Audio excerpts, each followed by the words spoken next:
Ok, bonjour et bienvenue sur notre chaîne. Aujourd'hui dans cette vidéo, on va résoudre un problème qui a été posé au brevet de mathématiques. Problème. Dans une ferme, il y a des poules et des chèvres. On compte 106 pattes et 40 têtes. Combien y a-t-il de poules et de chèvres?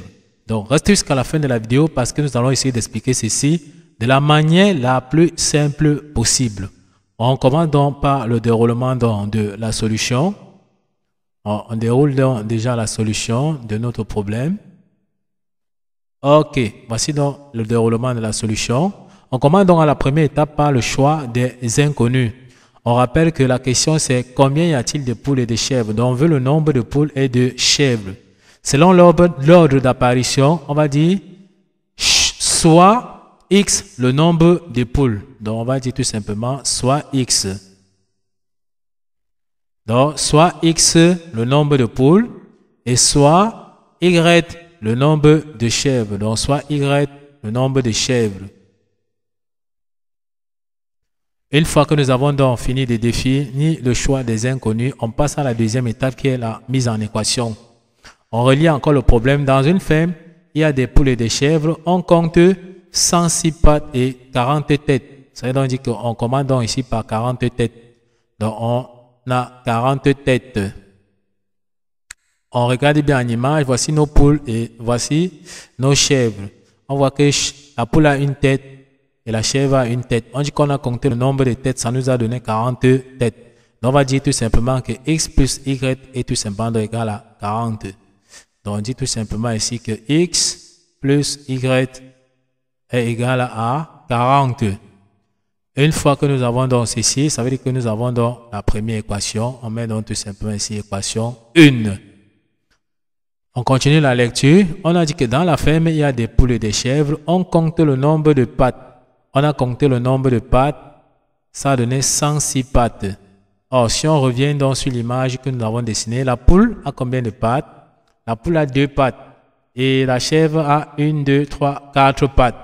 Ça veut donc dire que pour définir donc notre deuxième équation, on va dire tout simplement que 2 fois x, c'est-à-dire pour les poules, on va dire 2x pour le nombre de pattes des poules, plus 4y, le nombre de pattes des chèvres. Tout ceci doit nous donner le nombre de pattes total qui est tout simplement donc 106 pattes. Donc, tout ceci est égal à 106.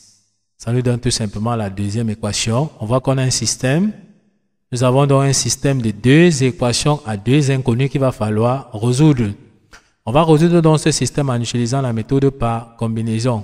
On va donc chercher à éliminer donc les x. Pour éliminer les x, il faut qu'ici en haut, on ait moins 2x. Comme ça, on aura moins 2x. En additionnant membre en membre, on aura moins 2x plus 2x. Les x vont s'annuler. On va rester donc avec les y. Donc, on va multiplier la première équation ici par moins 2. Donc, si on multiplie dans la première équation tout simplement donc par moins 2, qu'est-ce qu'on aura tout simplement ici? On va donc dérouler donc notre solution, la suite. Ok, on va donc en image. Donc, on va multiplier. Donc, on va dire moins 2 multiplié par x, ça nous donne moins 2x. Moins 2 multiplié par plus y, ça va nous donner moins 2y. Moins 2 multiplié par 40, ça nous donne moins 80.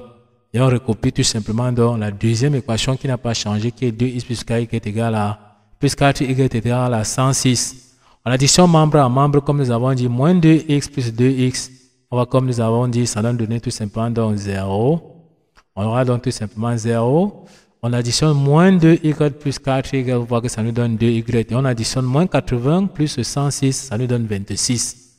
On peut donc tirer y. Y est égal à 26 divisé par 2. 26 divisé par 2, c'est 13. Donc, y est tout simplement donc égal à 13. On a déjà trouvé donc y. Il va falloir qu'on trouve x. Il suffit donc de remplacer y dans la première équation ou bien dans la deuxième équation pour trouver donc le x. Nous avons donc pris la première équation qui est tout simplement x plus y est égal à 40. Ça veut dire qu'on va remplacer y par sa valeur ici, d'accord, qui est 13. En remplaçant par 13, on aura donc x sera égal à 40, le plus 13 qui est ici. On va donc traverser l'égalité pour aller à droite. En traversant, ça va devenir tout simplement donc moins 13. Donc x est égal à 40 moins 13. Et 40 moins 13, c'est 17. Donc x est égal à 17. On a donc trouvé X, on a donc trouvé Y. Or, on a bien dit que on voulait trouver le nombre de poules. On a dit que X était le nombre de poules. Donc, on peut dire que le nombre de poules ici pour nous, on a vu que X c'est 17. Donc, il y a 17 poules. Et le nombre de chèvres, c'est Y. On a trouvé que Y c'est 13. Donc, le nombre de chèvres, c'est tout simplement donc 13. Donc, le nombre de chèvres, c'est 13. On peut donc tout simplement encadrer notre solution. Ok, nous sommes donc arrivés au terme de cette vidéo. Ne manquez pas de vous abonner à la chaîne, de liker la vidéo, de partager la vidéo aux proches et amis et d'activer donc la cloche de notification pour ne plus manquer nos prochaines vidéos. Sur ce, à bientôt.